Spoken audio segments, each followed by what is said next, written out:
We'll call this meeting to order. We'll call the meeting to order at 6:37 and do a roll call. Trustee Sullivan is here. Trustee Hupp. Here. And Trustee Romero. Here. Trustee Canby is absent. And Trustee Dryden. Present. Present. Okay, Dr. Ramirez. Present. And Tammy Peterson. And Ms. Torres. Okay. With that, do we have a motion to adopt the agenda? Motion. I'll second. Any discussion? Did you want to move the closed session or no? We're going to forego closed session. We're going to forego the closed session. Is everybody okay with that? Yes. All those in favor of adopting the agenda with the omission of the closed session, say aye. Aye. Any opposed, say nay. That carries 4-0 or 4-1, 401 in favor.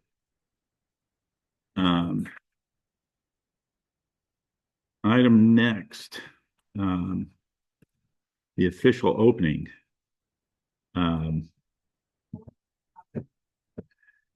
Do we have a motion to, let's see, the official pledge? And everyone please stand. Right hand over heart. Ready, begin. I pledge allegiance to the flag of the United States of America and to the republic for which it stands, one nation, under God, indivisible, with liberty and justice for all. Thank you. All right. Do I have a motion to adopt the minutes from the last meeting? I so move. Is there a second? I'll second the motion. Any comments or questions or concerns with regards to the minutes?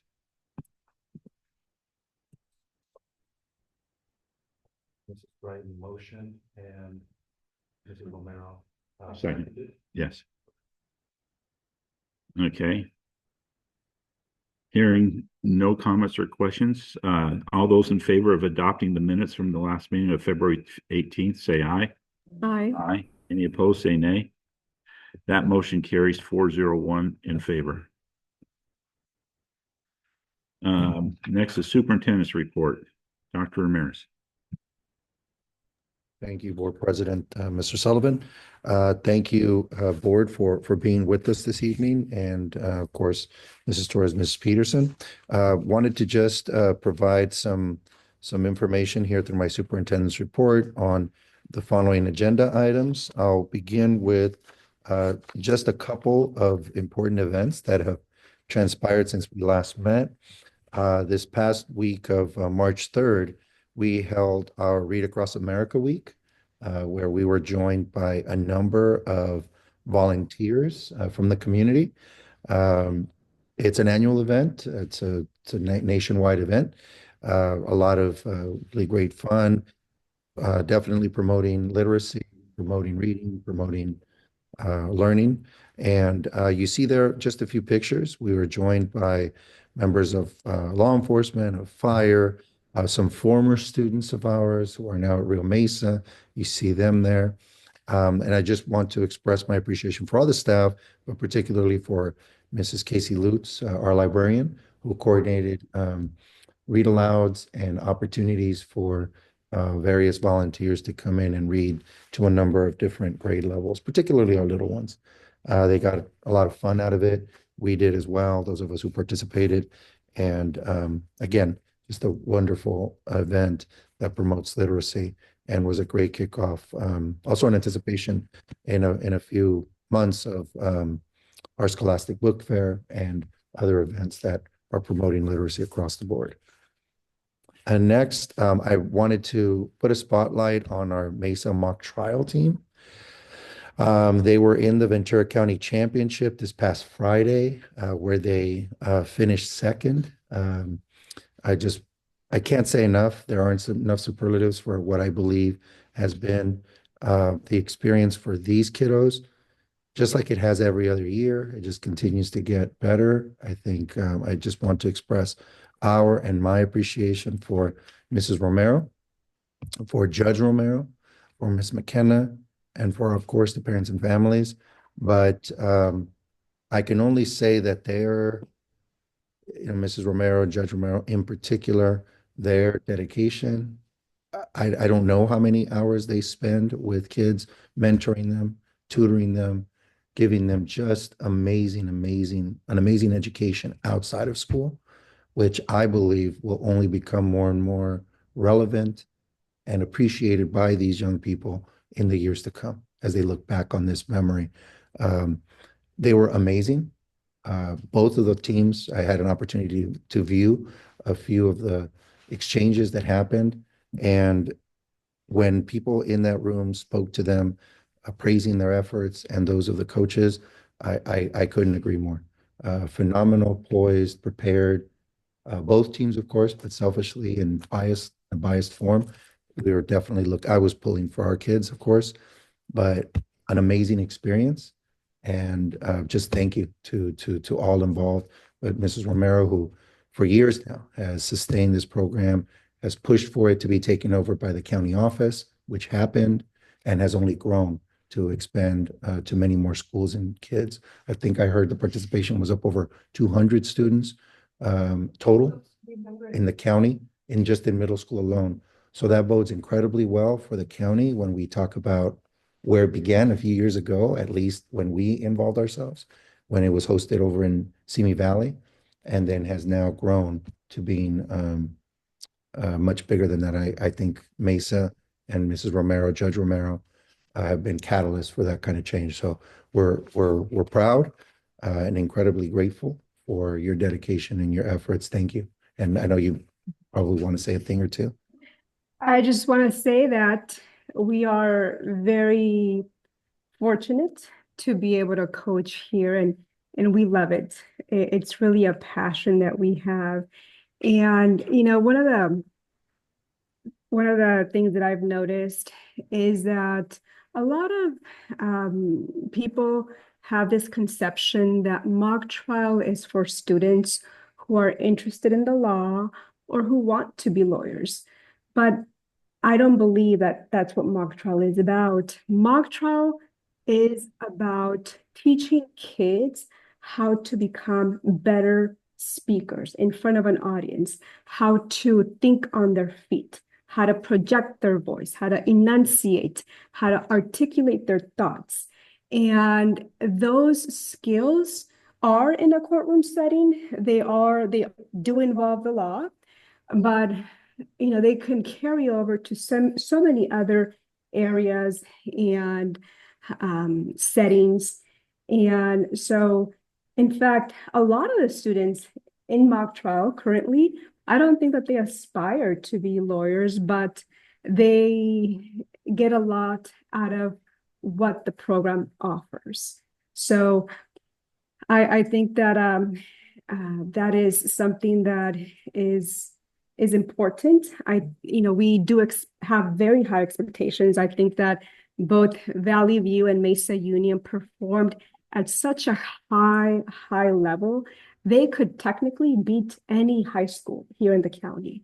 I mean, that's how prepared and ready they were.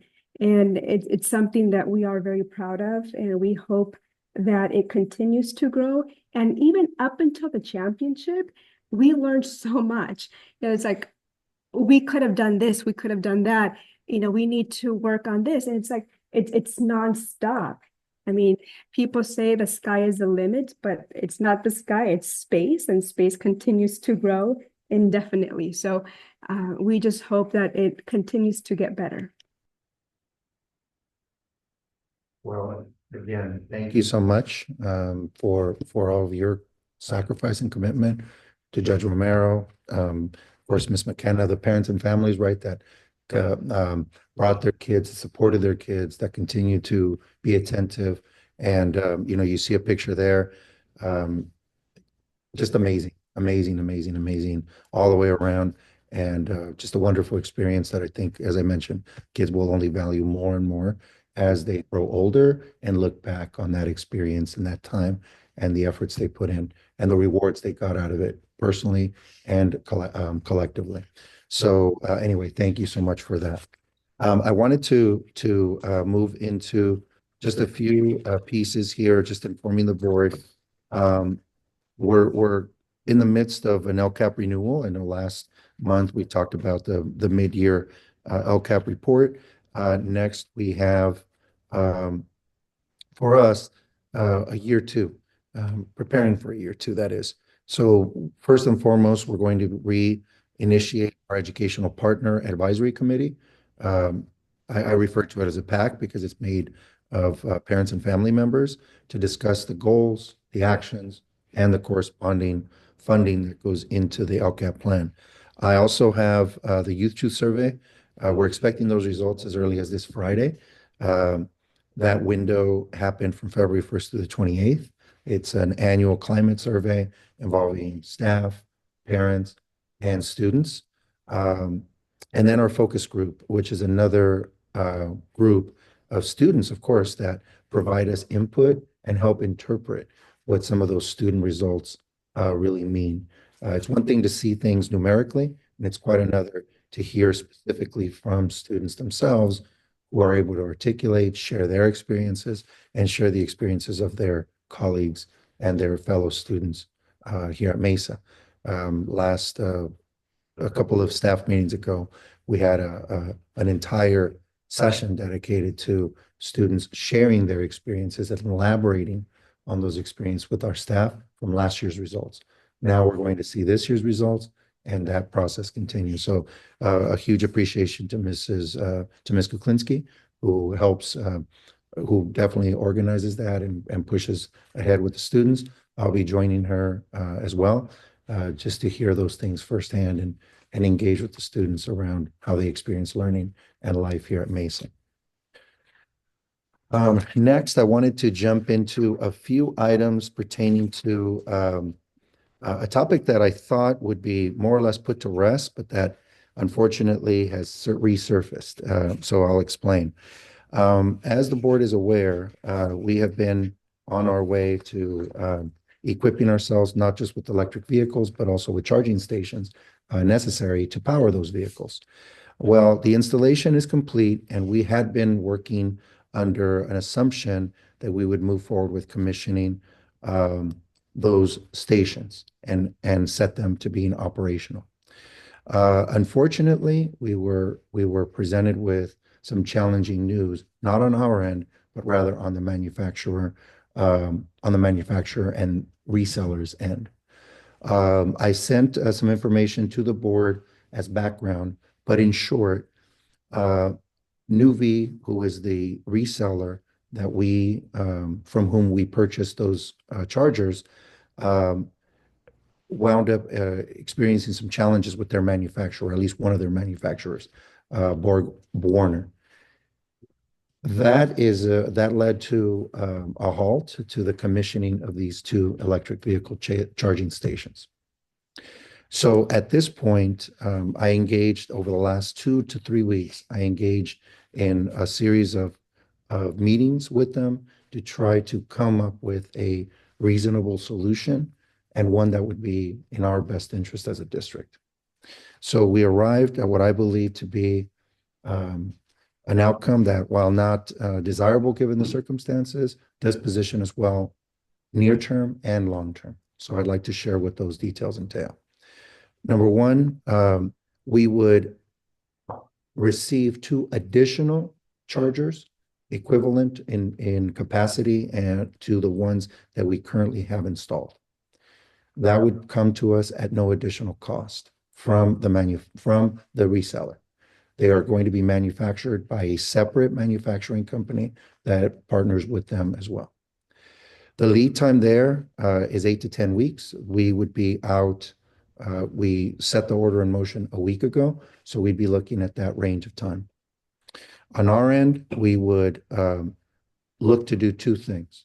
One is to commission those existing chargers outright, as well as to build out for an additional two, using the existing contract that we have with Sunel Construction, right?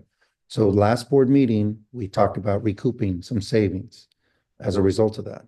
That is more unlikely to be possible. However, by the time that the work is said and done, we'd be looking at not two, but four chargers on site, which for us would be important because it now positions us not just for the interim, but also for future expansion and trade-in of vehicles.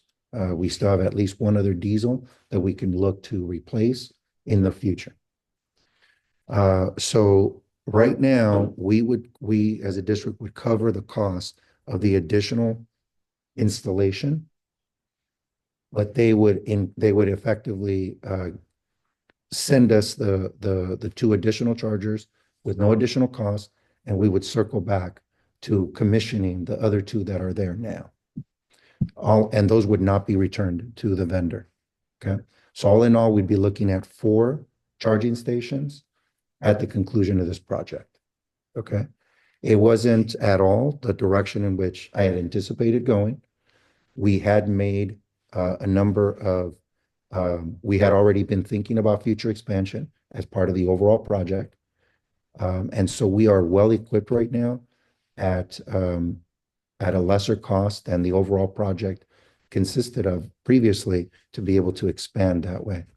So let me pause there. Let me answer any questions that the board has.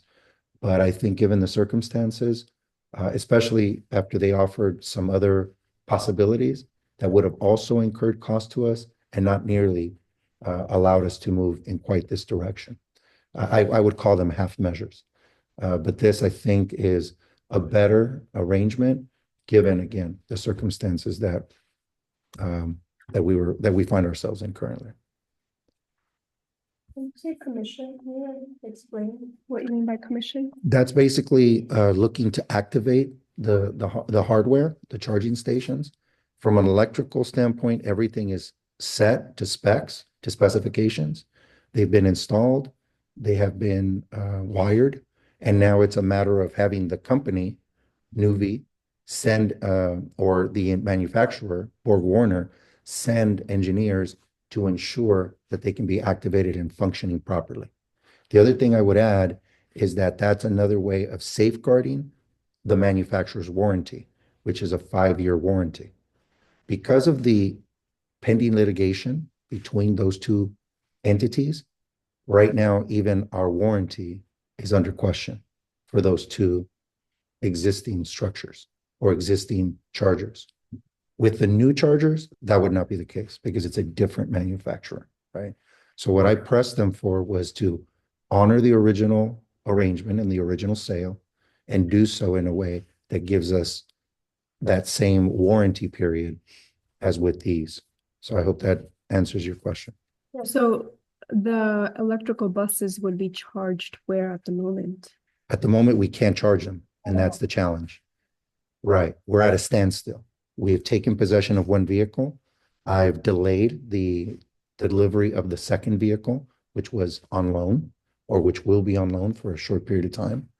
But it still positions us to be able to take possession of our permanent vehicle, of the district's permanent vehicle, in October. How quickly will the charging station that we have will be commissioned? That's not the 8 to 10 weeks. That's an immediate thing. Correct. We're looking at a third party to give us an opinion about activating and commissioning these existing structures. From everything that I've seen and what I've been informed, there's no reason why they can't be. But if they can't, we will loop back and circle back with Nuvve at a later date. They just don't know, nor do they have any timeline at this point of when that litigation will be settled between them and their manufacturer. But that because of that lack of clarity and that lack of commitment on their part, I pressed them for an in-kind replacement that would match what the original purchase the district made in these two charging stations. For the notes, I just want to bring this up, just you're trying to be very nice and diplomatic about it, but something arose between our existing vendor Correct. who sold us this equipment and the place where that vendor is purchasing the equipment. And therefore they're having issues. We've already taken delivery of the two chargers. They're in our possession And installed. and installed. The manufacturer of that equipment doesn't want it back, and therefore we have it. And now it's just up to us to turn it up.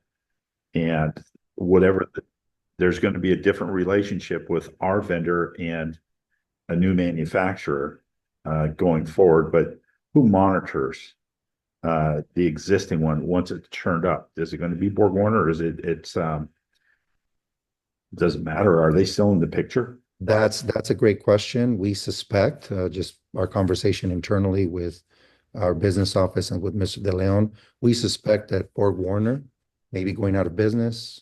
We don't know, but it happened very, very, very abruptly. And so we don't know the circumstances. We have official notification from Nuvve to us explaining their impression of this fractured relationship.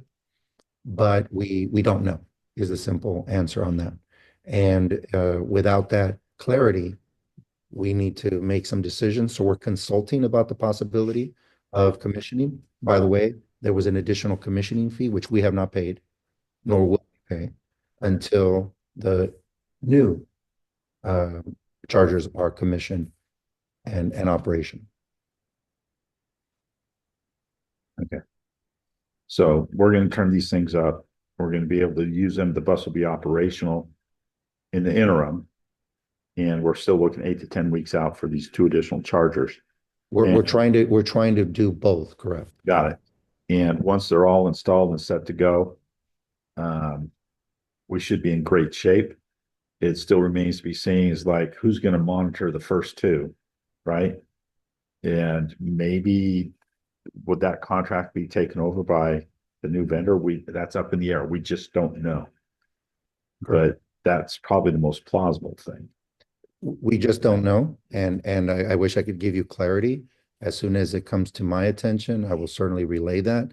And while the board is not taking action on anything at the moment, I wanted to just have this conversation, make you aware of where things are and why we haven't put that vehicle on the road. And it just has to do with charging not being appropriate on site to be able to handle that. I cannot emphasize enough, this is not on our end, nor is it on the end of our installer. We had been for weeks pressing Nuvve for a commissioning date and timeline, and they had stalled. We came to realize about 2 weeks ago, almost 3 weeks ago now, that the reasons why they were unable to complete that commissioning. But as of right now, we're going to be able to move over and get it commissioned and started. Any idea how long that might be? I do not, because we're examining third parties that can do that work for us. And we've consulted over and again with our engineers, with our installer, and from a structural standpoint and an electrical standpoint, those devices are ready to be activated and be put to work. But we've not moved on it until we got clarity from Nuvve. Right. No, I get that the equipment that they sold us is functional, and it sounds to me it's just who's going to monitor it so they can see what the bill's going to be for the electricity, right? More or less. Put a meter on it. Yeah, that's a But conversation. it's also who's going to That's a warranty all conversation the parts with, and service, Southern which is a bigger California. deal. I'm sorry, Mrs. Dryden, go ahead. I was going to say, it also is who is going to warranty all of the parts and operational equipment. So it's not just turning it on and somebody monitoring the system. It's usually these would come with a manufacturer guarantee, a manufacturer warranty. And at this point, the manufacturer may be defunct, or there is other issues going on there that are outside of our control. So we may never turn on the units that were installed. However, it sounds like Dr. Ramirez has done a great job negotiating and making sure that we get, an accommodation, basically doubling the charging stations that we paid for. So that way, for our inconvenience of this entire effort, the only thing that we're going to have to pay for is the additional construction costs, because those are labor on our end.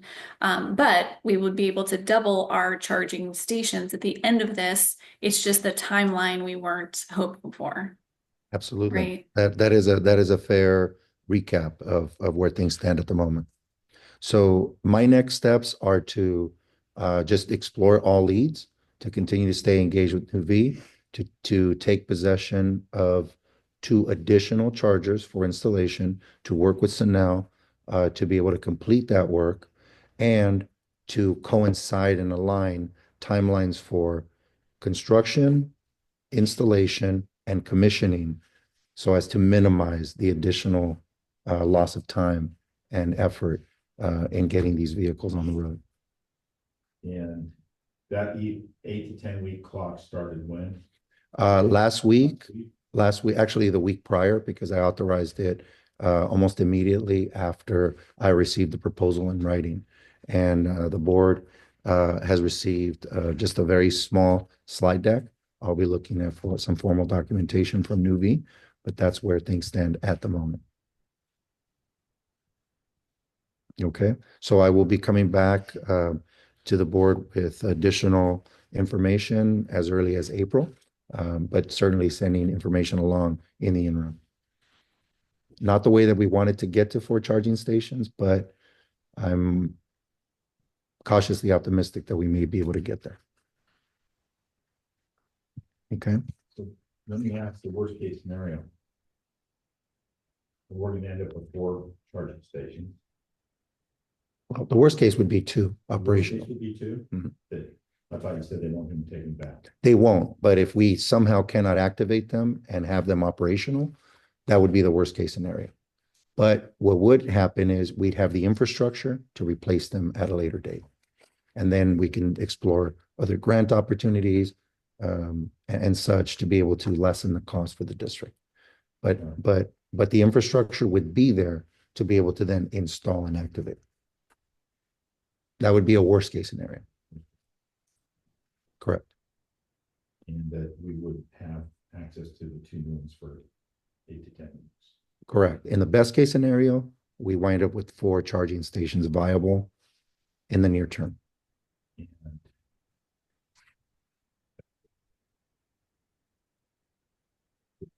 Correct. Correct. any other questions or comments? All right. Well, I want to thank the board for just being patient with me on this. These were unforeseen circumstances. And again, very thankful to our business office and to Mr. De Leon, who's been working with me hand in hand with this project. Next, I wanted to just discuss attendance. Attendance is here for the board to see. We've experienced some challenges the last couple of months, not meeting our short-term goal. That is something that we remain committed to addressing and focusing on.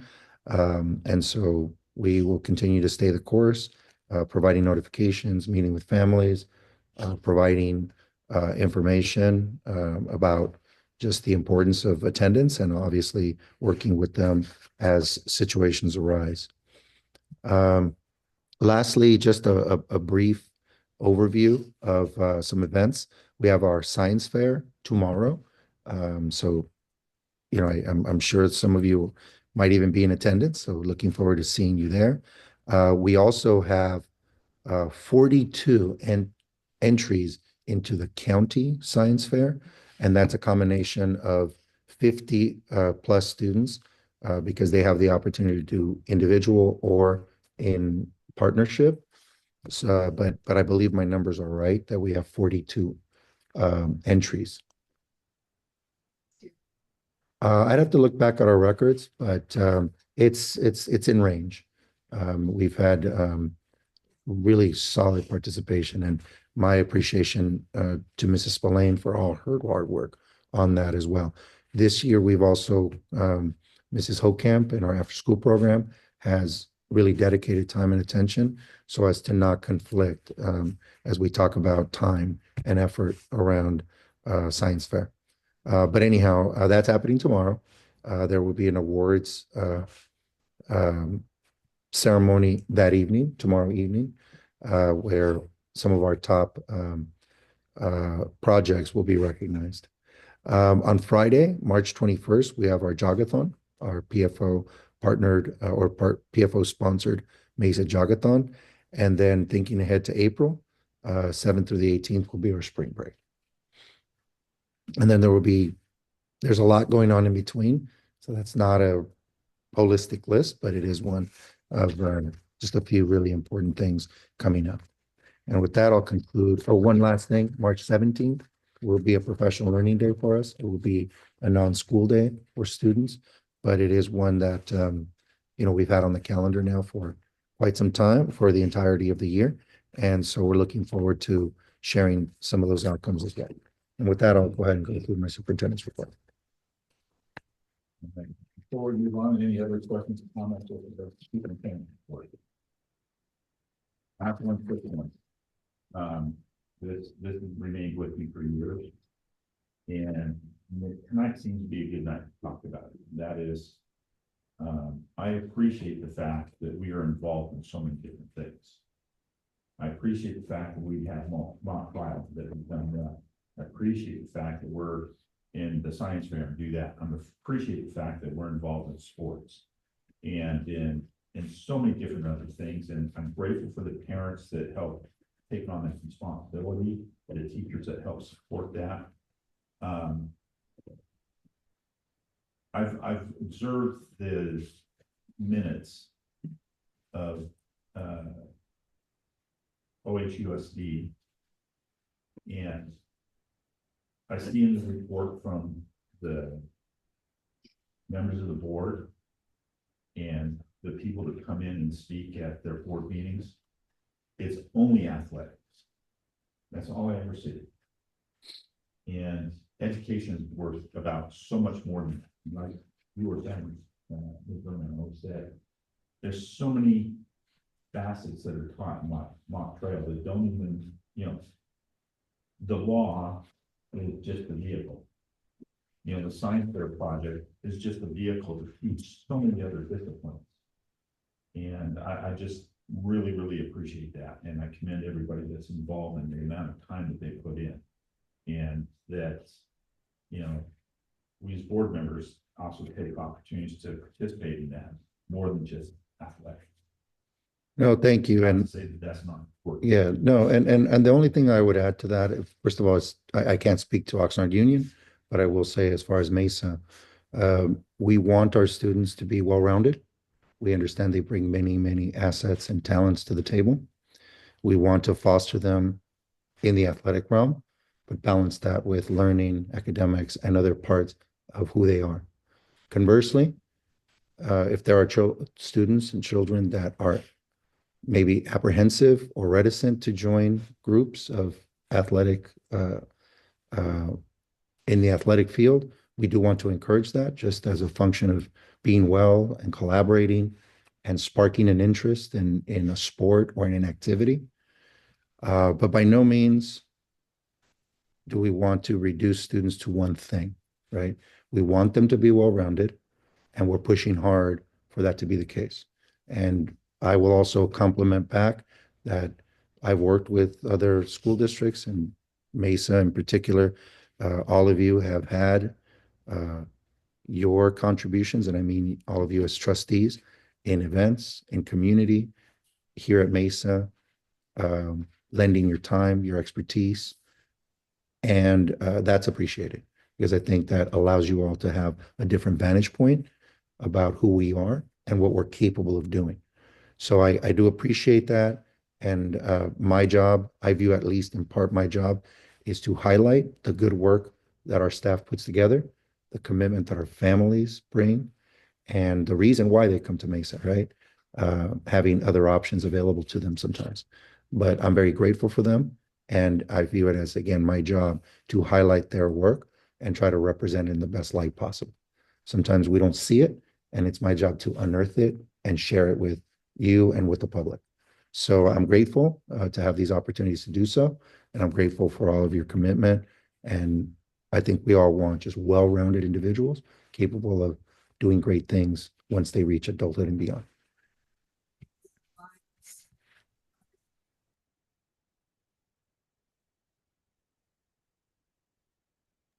Can Sandra unmute?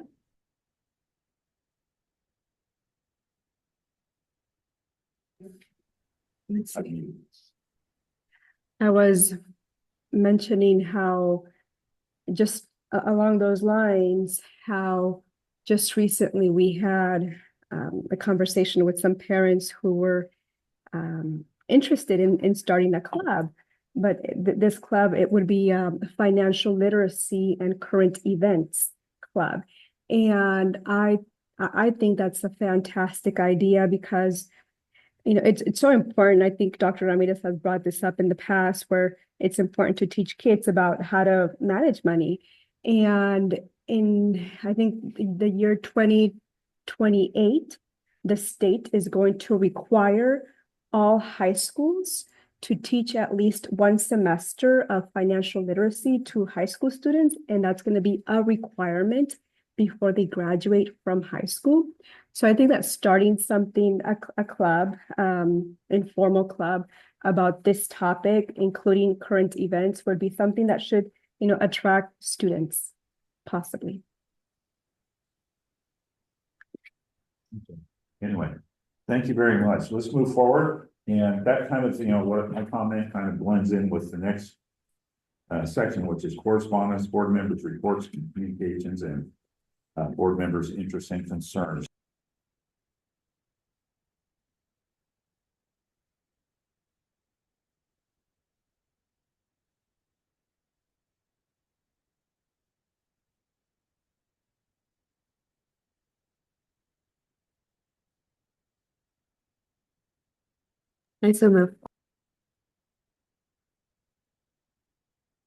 Any discussion on the consent agenda?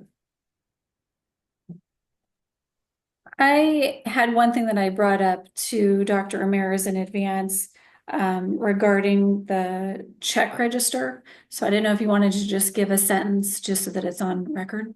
Yes, I would. I would. Thank you very much, Mrs. Dryden. So we received notification from BSA that there had been some tampering with some of the checks issued. If my information is correct, there were 18 checks that were canceled and subsequently reissued. I just wanted to make mention of the fact that this is not alleged to have been staff. At least that's not what has come to our attention or internal, and may have been external to us. But in either event, it was caught, and that's the reason why there was a reissuing of those checks, which had already been issued and otherwise sent forward for to those corresponding vendors and contractors. So it's unfortunate, but we certainly, I wanted to represent that. Mrs. Dryden did ask about that. I shared that with her earlier and want to share with the rest of the board.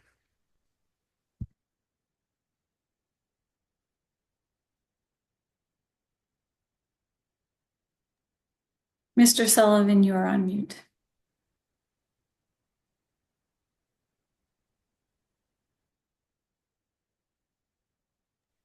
That or I can't hear you.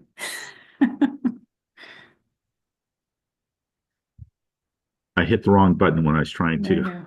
That's it. I muted the mic, but it's not. Sorry about that. Anyway, thank you for bringing that up. And thank you, Dr. Ramirez, for that report, so it's in the minutes. Any other comments on the consent agenda?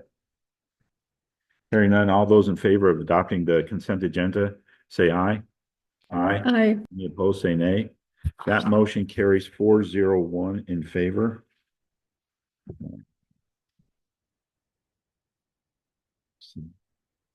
There it is. Votes in the right place. Informational and discussion. Mesa Union School District Facilities Program application for funding and modernization products. There's 4 items there. California Department of General Services letter, the Office of Public Education and Construction, the California Department of Education letter 1 and letter 2 and letter 3. Dr. Ramirez, could you take a moment to discuss those things? Yes, thank you, Board President, Mr. Sullivan. So I wanted to make sure that we've been working for 2 years, really, on this process. The board may recall that we entered into partnership with SchoolWorks back in 2023. They have been our advisor on this entire process. But and in February's meeting, the board approved a resolution with some conditions, including the development of a master plan. So we are now at this point concluded with our application materials for reimbursement of already completed projects. These were all Measure O funded projects. You see them itemized 1, 2, and 3, window replacement, roofing, and HVAC installation. The state passed a bond initiative recently with approximately 700 million that was earmarked or has been earmarked for small school districts. So we're optimistic, cautiously optimistic. Certainly nothing conclusive and nothing guaranteed, but this is an important step. And I wanted to make sure, after discussing with Mrs. Peterson, that the board was aware that we had a memorialized minutes with all the documentation available, just for posterity and for your understanding. We are eligible for up to 1.9 million in reimbursement.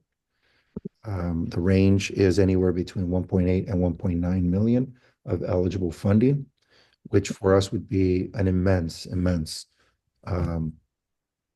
opportunity to really make another big step forward when it comes to our facilities. So with that said, I just wanted to, one, bring the board into the discussion formally and publicly. 2, I wanted to make sure that the board and the public saw the documents and the components that we are seeking be reimbursed, or the projects that we're seeking be reimbursed. And you see there some approval letters and at least letters of receipt. The approval letter is something separate, but the receipt of concluding the application process.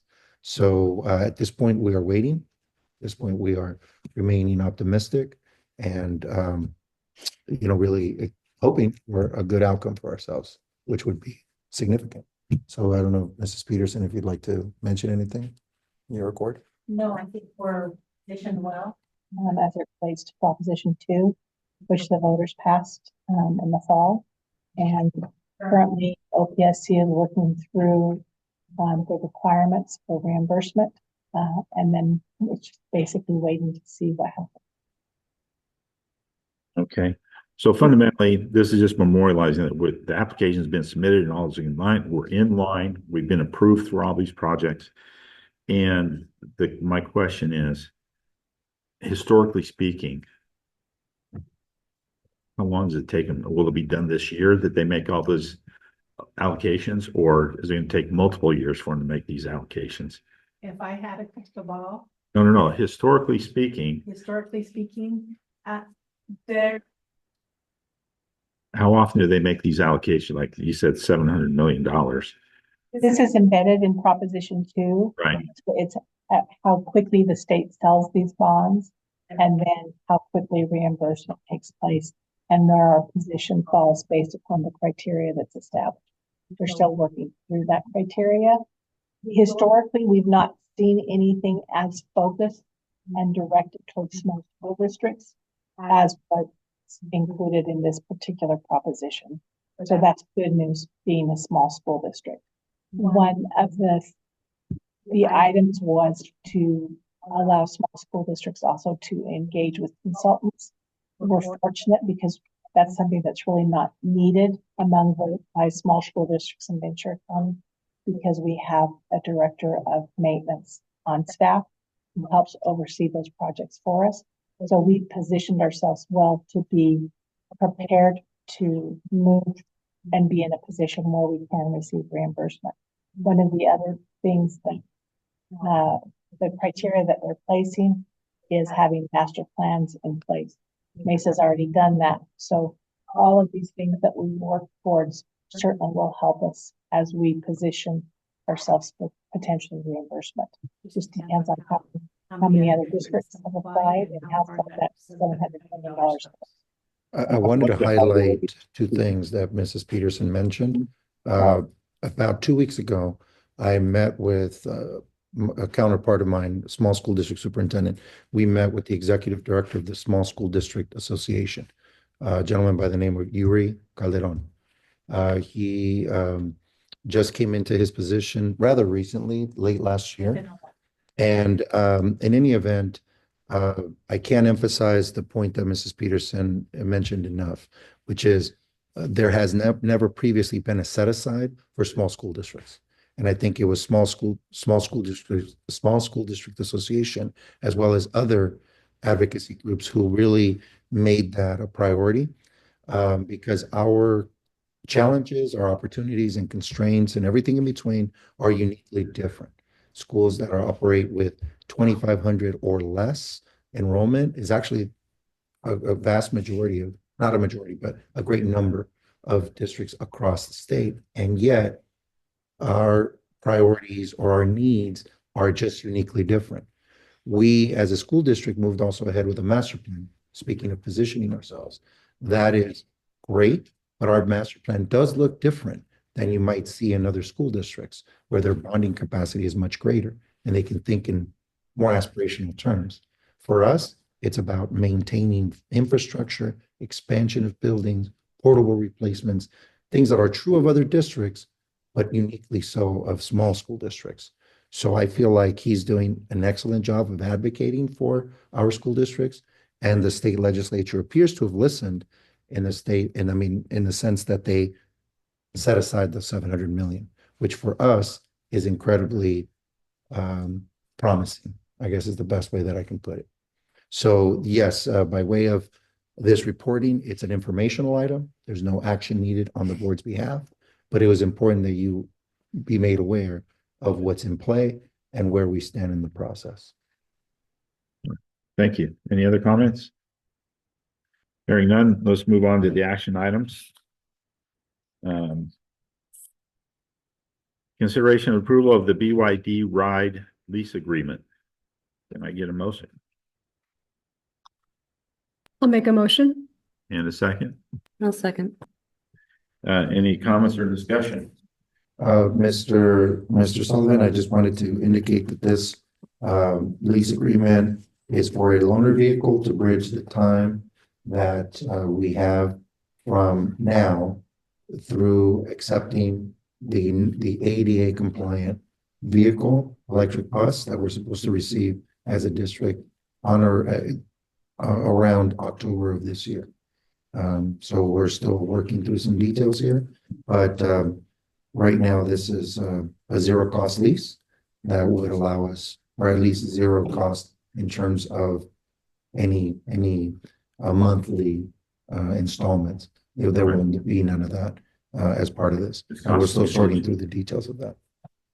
But we won't be able to utilize because we don't have Sorry, power. Mrs. Gardner, making a comment.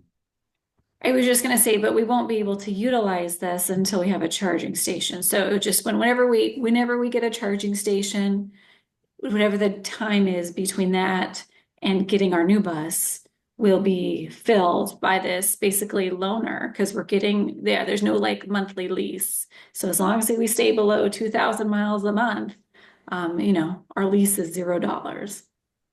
Correct. And you're absolutely spot on with the infrastructure needed to power it.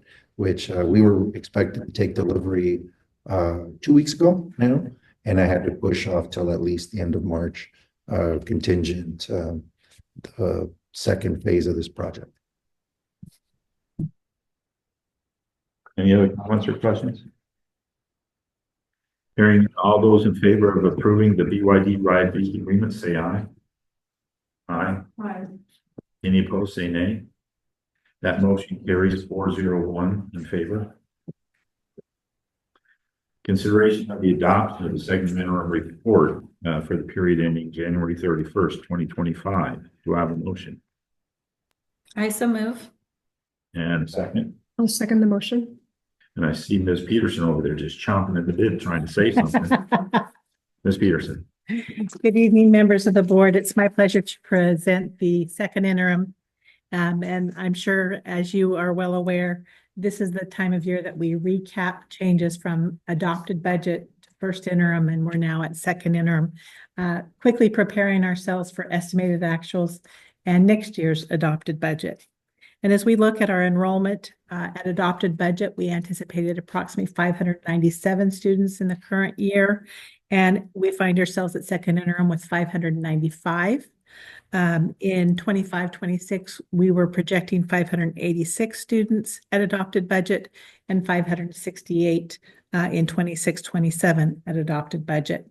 At second interim, we're now projecting 583 for next year's enrollment, but we've seen it, we're based upon current cohorts and interdistrict transfers, we're anticipating that number in 26-27 to go up slightly to be 579 students, which is good news for Mesa.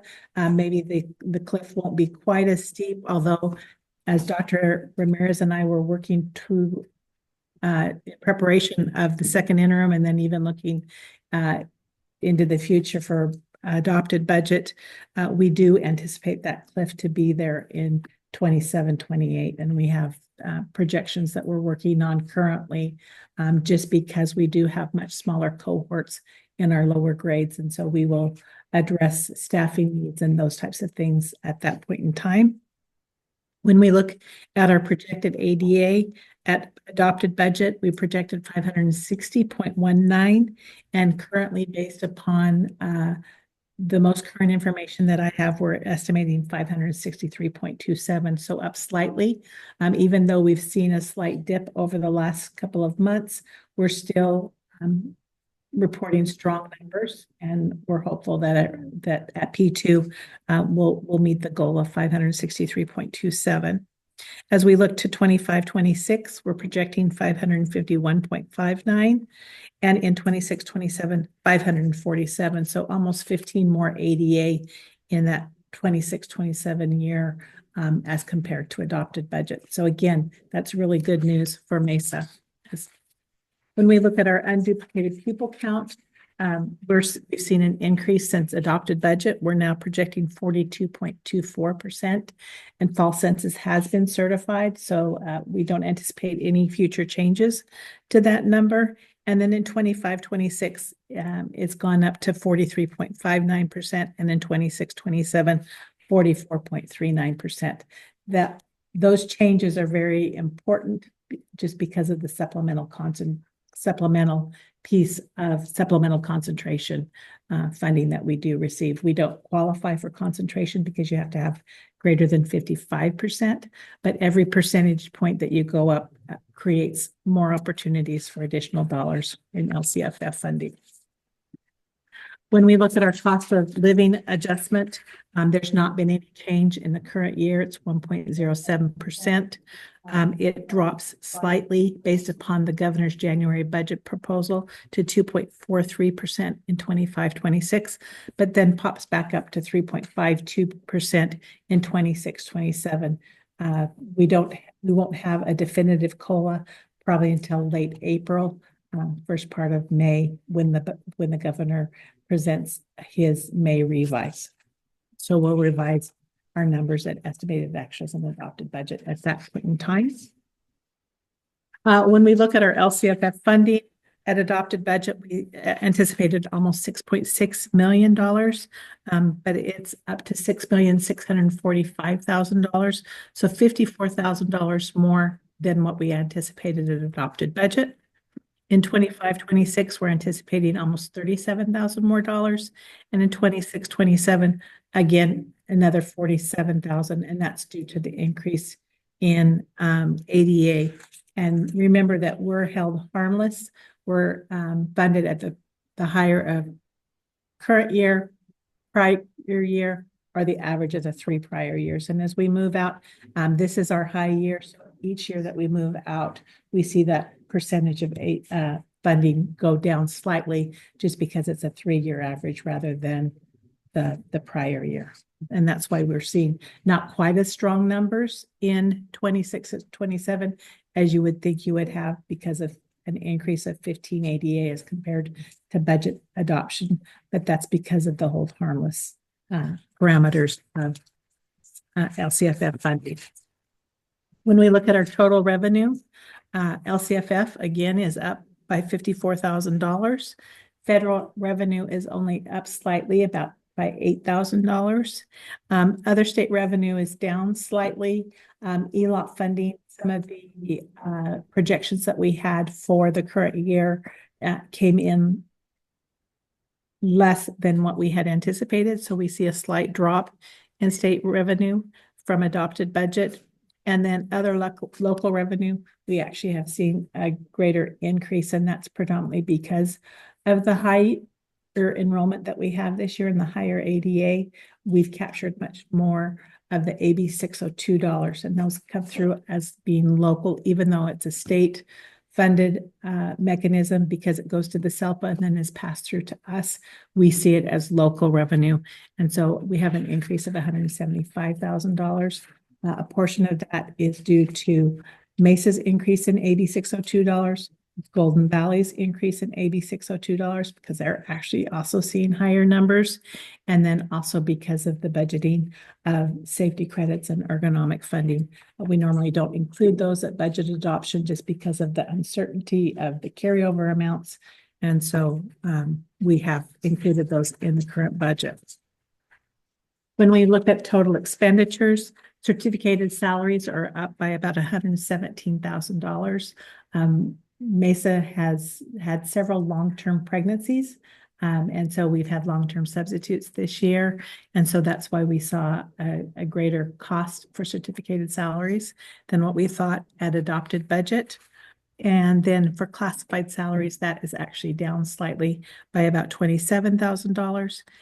Benefits are up by $114,000. But remember, a big portion of that is from the PARS agreement. That's recognized, and those payments are paid as a benefit rather than as a service and other operating expense. Books and supplies are up by about $62,000 from adopted budget. Services are up by $117,000. And then capital expenditures, we budget those as those occur, and we're projecting currently capital expenditures of about $46,943. And then other outgo, again, that has shifted dramatically. And that again is a big portion of that is the transfer that we transfer to Golden Valley. So we receive their revenue and we recognize that as revenue, but then we expense the transfer as we transfer it back out to Golden Valley. So that's the largest portion of that for the other outgo piece of it. When we look at our multi-year projections, revenue is projected to be $6,554,000 in the current year. In 25-26, that goes up to $6,691,000. And in 26-27, almost $6.8 million in revenue. But notice that our contributions have gone up, will go up slightly in 25-26, and that's because some of the one-time monies that we have, we anticipate to be exhausted. And so will require greater contributions in 25-26, and then up slightly again in 26-27. Total expenditures are on the unrestricted side are anticipated to be about $6.8 million. in the current year. They don't go up significantly in 25-26 because we're recognizing some of the savings for those substitute costs that we've had to pay in the current year. Hopefully we won't have as many the requirements for long-term substitutes as we've had the current year. But that's still yet to be seen, but we have recognized those savings.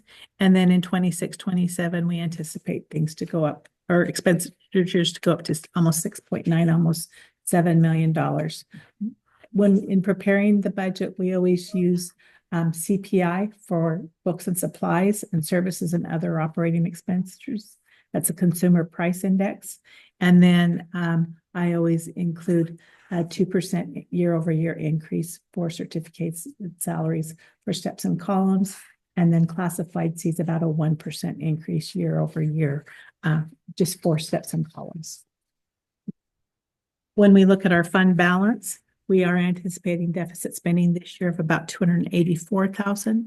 We anticipate that to drop to $145,000 in 25-26, and in 26-27 it will go up slightly to $184,000. But we still have strong reserves of almost 10% in the current year. We have 8.51% reserves in 25-26, and then in 26-27 we have 6.47%. But we also have been mindful and put money in other funds for deferred maintenance. And so if we look at our other funds for cafeteria, we're projecting an ending fund balance of about $728,000. As we've mentioned previously, we do have a spending requirement for those funds. We have entered into an agreement with CDE to do some cafeteria improvements and replace the freezer, just because it is getting to be pushing the limits of its lifespan. And so we're going to be proactive and make those improvements and utilize those funds. And then in deferred maintenance, we have about $275,000 in people transportation and equipment fund. Even after the acquisition of these buses, we still have almost $82,000 in the people transportation fund. Special reserve fund for technology, we have about $72,000. In our building fund, we're anticipating ending the year with about $2,250,000. Capital facilities developer fees, $117,000. And then in our county schools facility hardship fund, we have about $62,000. And then in the bond interest and redemption fund, we have about $1.1 million. And that money is utilized to pay debt service on the bonds. So it's basically untouchable. So all told, the district has about $6.5 million in reserves when we look at all of the funds combined. Any questions? Thank you for that information. There's a lot of talks about the federal government getting rid of the Department of Education. How would that affect, if any, school districts like us? We're not anticipating that that would have significant impact on schools. The title programs are in statute. And so even though there isn't the Department of Education, those title programs would be potentially pushed to other departments within the federal government, other cabinet positions. Same thing for IDEA. That's the other big pot of money that we received from the Department of Education. Those are federal special education funds, and those again are in statute, and so they really can't be touched unless there were some statutory changes. So we're not anticipating that from a funding perspective, we wouldn't see a tremendous impact. The one grant that might be questionable is the REAP grant that we do receive, but I've already been receiving information about next year's grant. So I'm anticipating that we're not going to see any significant changes in that grant either. So fingers crossed, we're not going to see significant impact. So fundamentally, what I'm hearing is that the revenue is going to continue to flow in here. It's just going to be managed differently. Potentially, yes. Potentially without the Department of Education. Exactly. So the curriculum, would that make an impact or change at all? As far as curriculum funding, Or teaching, like the material? No, no, the bulk of the curriculum decisions that we make are state aligned to state frameworks. So we would not see much of a change there. From a Mesa standpoint, Mesa Union standpoint as a district, where there would be some impact relative to the CDE would just be in some components of civil rights, oversight or implementation, that's a responsibility that's actually shared beyond the CDE. But to answer your question in a straightforward fashion, we don't foresee that curricular decisions as a district would be influenced or impacted by CDE, their existence or their non-existence. Thank you. In years past, that was not the case. It used to be that, we got about 5% of our revenue from the federal government and they got 100% control. That's when we had all categoricals and stuff, but that's not the case here. Correct? most of the categoricals are now funded at the state level. Exactly. And so, okay, that answers your question. Right? Yeah. Any other questions or comments regarding the second interim report?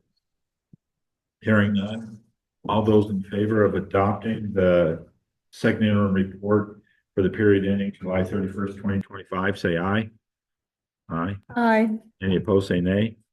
And that motion carries 4-0, 1 in favor. And Tammy, thank you for punching all the numbers. That's all I can say. Not my forte. Item C, consideration of approval of the playground structure equipment with Park and Play Structures. The conceptual design of March 2025. Do I have a motion? And a second? I'll second the motion. Any comments or discussion? Mr. Sullivan, I wanted to just offer up, I know that a lot of discussion has gone into this, and I want to thank the board for just being so conscientious and thoughtful throughout. The actual document that you see linked there first is an itemized, as a proposal with an line item breakdown of the project in its entirety. As I mentioned to the board and has been discussed in the past, the idea would be that the manufacturing, the components, and the installation and surface would be done by Park and Play, with the demolition and the groundwork being done by another contractor. That continues to be the case. So to that end, what you see here is a proposal for those components. And the separate link is a conceptual design that has been updated. And I just wanted to make note of a couple of important modifications since you last saw it. One, there was just some color scheme changes. If you can bring that forward, please. Just some color scheme changes, adding a little bit more color, making it a little bit more vibrant.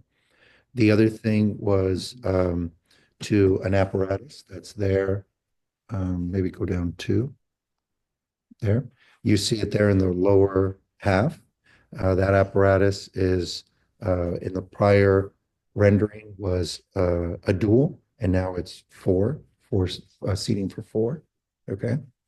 I also wanted to highlight that there was a small modification to one of the ADA compliant seating on the swing sets.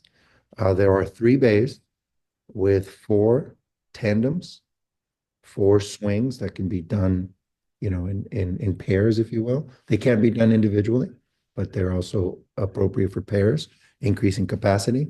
And there was one less ADA in the far bay. It's difficult to tell by the rendering, but that one doesn't have it's a single rider, where the seat looks identical to the ones that are in tandem. So outside of that, there's just the inclusion of one more paw on the lower left side, but otherwise the paw prints are there on the rubberized surface, and everything effectively looks very similar to the last rendering that the board saw. Can some of these swings be just traditional swings as opposed to dual? So we had that conversation and actually just had that with the manufacturer. Here's what I think, there is one that is more traditional. It does not have a strap. It has a different seating, but it effectively is for a single rider.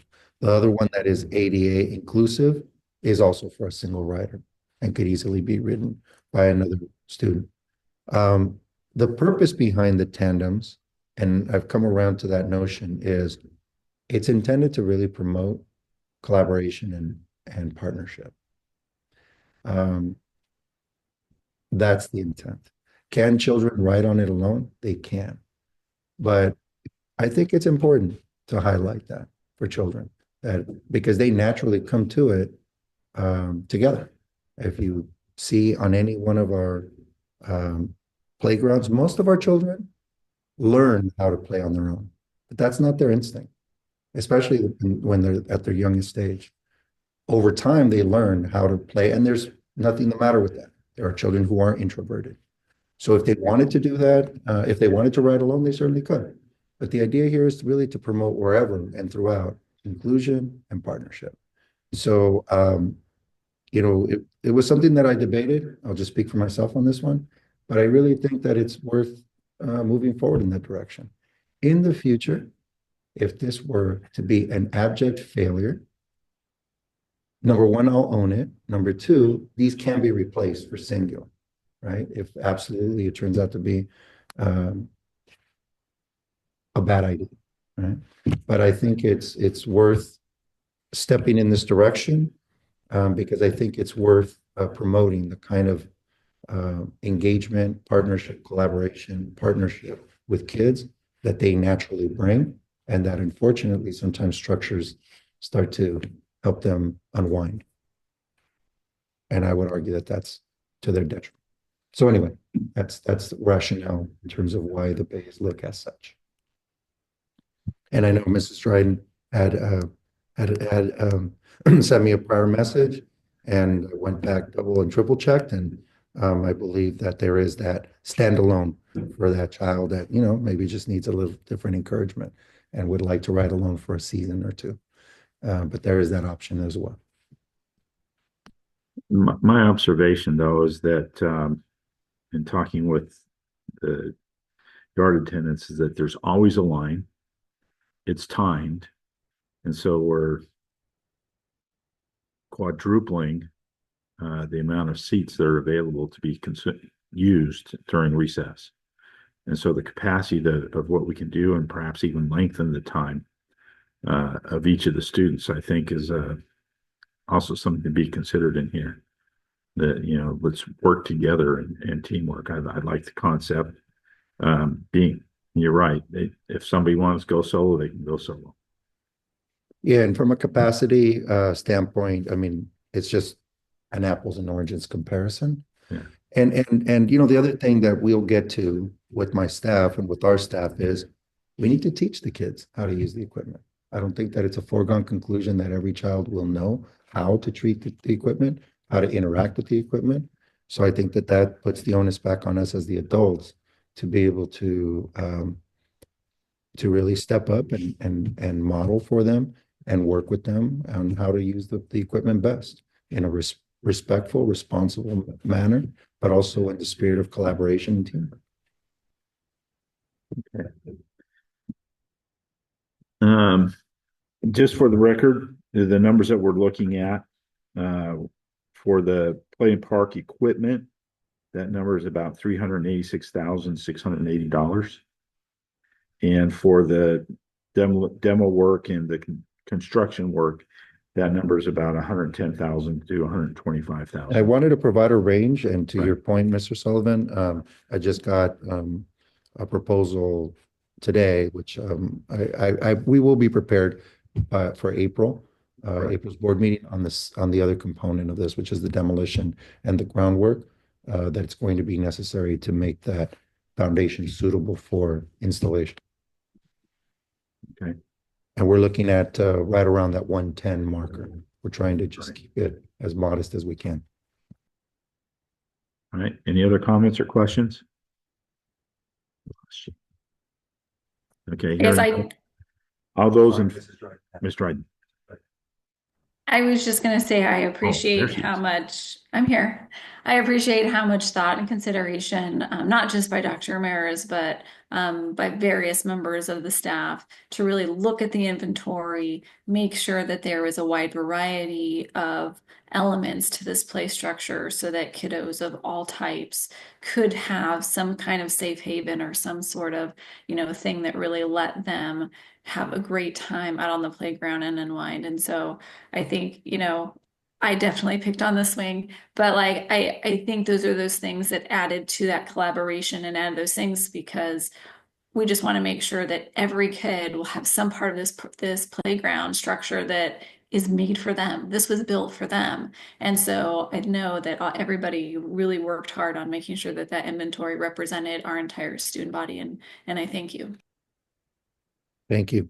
And I just want to thank the board for sticking with this. We understand, and I understand that it's a big commitment of district resources, but I believe that after it's all said and done, that it'll be a really showcase place. And in just my little at a glance with a few kids, they are over the moon, a few of them.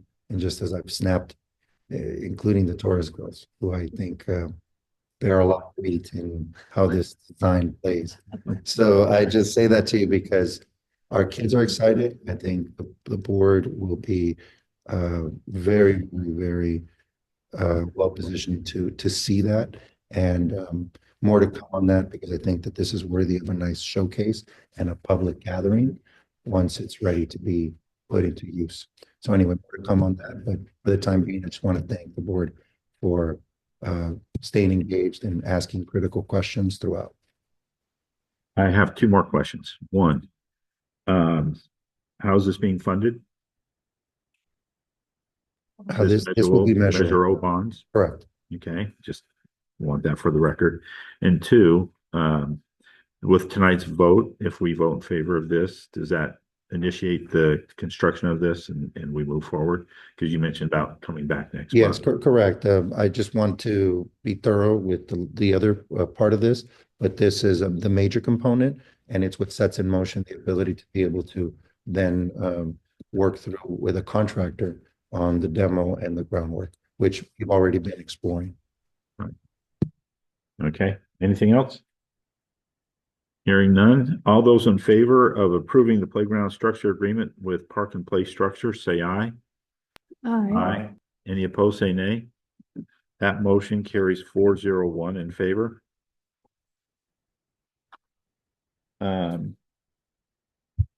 Item D, approval of the agreement with the Committee for Children's Second Step Social Emotional Program. The Second Step 3-year license renewal and the Second Step classroom kits. May I get a motion? I make a motion. In a second. Any comments or discussion? I just wanted to provide some background. We have been using the Second Step program now for 2 years. This is a renewal. We also are looking at classroom kits specifically for our kindergarten TKK grade span. We think that moving in the direction of having those print sets, some puppets, things of that nature that are great for the age span. But the renewal is for a 3-year license for the entire school, inclusive of TK through 8th grades. It's worked really well to trying to teach explicitly those skills, those ways of engaging with other people, and to get to know yourself in terms of your own emotions and your own environment. So it's been fantastic. We are being very diligent about it, even through the middle school. And I think it's been a step in the right direction for us to speak a common language. Okay, anything else? Hearing none, all those in favor of approving the agreement with the Committee for Children's Second Step Social Emotional Program, say aye. Aye. Aye. Any opposed, say nay. That motion carries 401 in favor. Consideration of approval of the agreement for the 2025-2026 Simi Toyon Bay seventh grade field trip. Can I get a motion I so move. in a second? I'll second the motion. Any comments or questions? Is this taking place next week? No, I'm sorry. This is for Next the year. next school year. This is for Ah. seventh grade for the following school year. So it's a renewal of the 25-26 school year. Sorry about that. Money well spent, in my opinion. Has the deposit already been made? Did you hear that? Yes, we're processing the deposit and having a lot of internal conversations around the timing. If we needed to change the date, we certainly could, but this just keeps us in partnership with Toyonbe. Perfect. Yeah, I was just making sure because the deadline for the deposit was at the end of the week. Yeah, we've been in conversation with them, so they are, so long as we remain engaged, they are willing to work with us around the timeline. They just need some assurances on their part that we're going to continue. Okay, again, I'll ask the question, how is this being funded? So it'll actually continue to be split funded between PFO contributions, district resources, and parent contributions. Fantastic. Any other questions or comments? Hearing none, all those in favor of approving the 25-26 Simi Toyon Bay seventh grade field trip, say aye. Aye. Any opposed, say nay. That motion carries 401 in favor. Consideration of adoption of resolution 24-25-06, the temporary certificated employee notice of release. Can I get a motion? I'll make a motion. And is there a second? I'll second. It's been moved and seconded. Any discussion or comments with regards to this item? Right, if I could, Mr. Sullivan, I just wanted to make note of the fact that this is a notification of release or reassignment. In this instance, these individuals are on temporary contracts. No matter what the circumstances, we always want to be very thoughtful of the fact that these are individuals and employees that have given their commitment to us, in this instance for at least the school year, but several of them have been with us for multiple years. And so we always make this a point in the lead up to these types of notices to have those individual conversations, or at least I have, to talk about where things are headed before that official notification happens. And wherever possible and wherever our enrollment or budget permits, to be able to retain some of our very talented individuals. But it's a challenge, and with the budget projections as they are, and the exhaustion of one-time funds, that may not be possible. But it's just so important that we appreciate our employees for their contributions, and that we work with them in a very honest and considerate manner.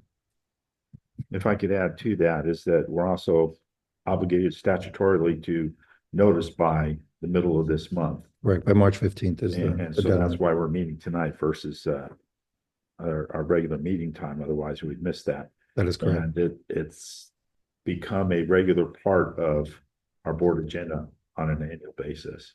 That is So correct. we endeavor to do our best to maintain within the budget constraints. Any other comments or questions?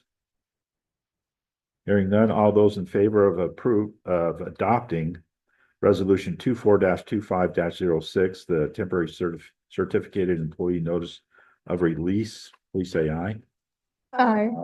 Any opposed, say nay. That motion carries 401 in favor. Consideration of approval of the school psychologist job description. Can I get a motion?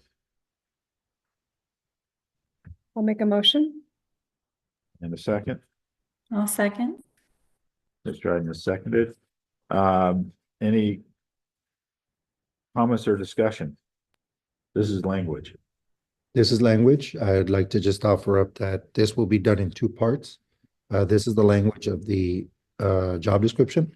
This will permit us to start to explore the idea of hiring our own school district employed school psychologist. Currently, we are working with a staffing firm to be able to fill that important function.